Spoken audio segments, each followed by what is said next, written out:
Hi guys, this is Mihir Thakur from The Game Changers, and today I just wanted to share a little bit more about value, especially when it comes to valuing yourself, valuing your time, and valuing what the customer or your client really needs.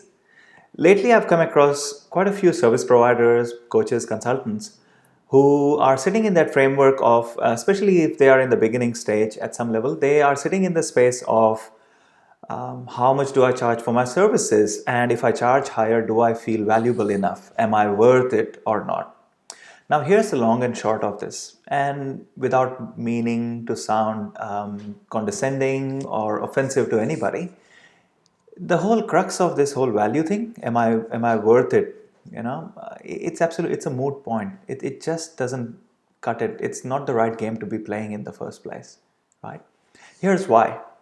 When you think about the services that are being provided to you by somebody out there, okay, be it your GP or be it your coach or your consultants or your suppliers, where is your attention on most of the time? Your attention primarily is on, is this providing the services that I have signed up for?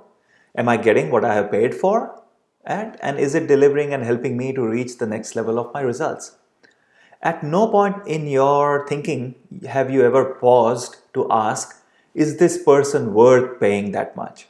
Or is this person feeling worthy of themselves?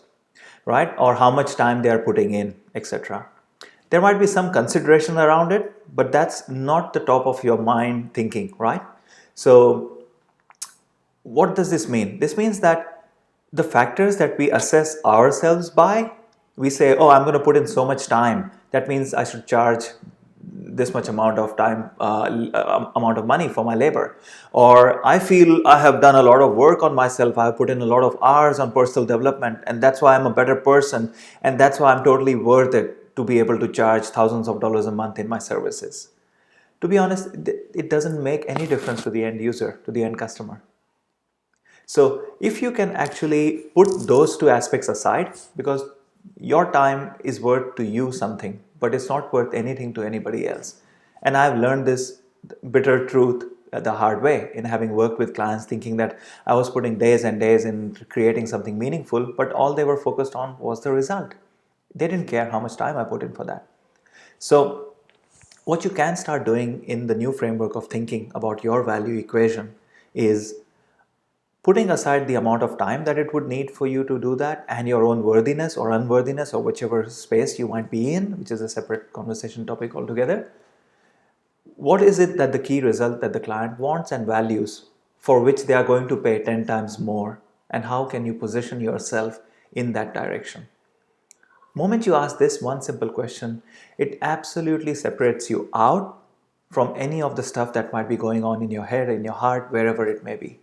And it actually starts to position you as 90% ahead of the rest of the pack who might be trying to sell some product or service but playing that game with a bit more of a complex, convoluted way of presenting themselves. So I'd highly encourage you to start sitting and stepping in the framework of your potential leads, clients, understanding what is it that is of so high value to them, for which they would be willing to pay whatever you want to charge for it. And that will put you automatically in a much better place financially, as well as in terms of your perception of your credibility and the value that you're bringing to the table here. Thank you.